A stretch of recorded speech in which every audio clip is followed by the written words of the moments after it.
السلام علیکم ورحمۃ اللہ وبرکاتہ۔ حدیث نمبر 1378، صحیح بخاری۔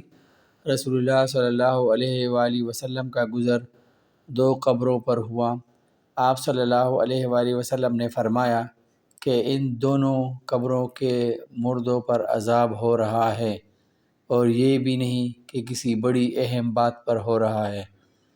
پھر آپ صلی اللہ علیہ وآلہ وسلم نے فرمایا کہ ہاں، ان میں سے ایک شخص تو چغل خوری کیا کرتا تھا، اور دوسرا پیشاب سے بچنے کے لیے احتیاط نہیں کرتا تھا۔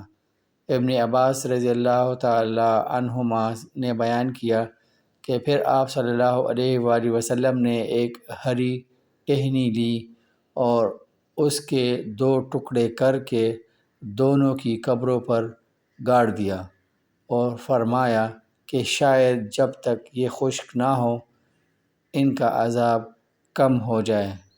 اللہ تعالیٰ سے دعا ہے کہ وہ مجھے اور آپ کو ان دونوں اعمال سے بچنے کی توفیق عطا فرمائے، تاکہ ہم قبر کے عذاب سے بچ سکیں۔ آمین ثم آمین۔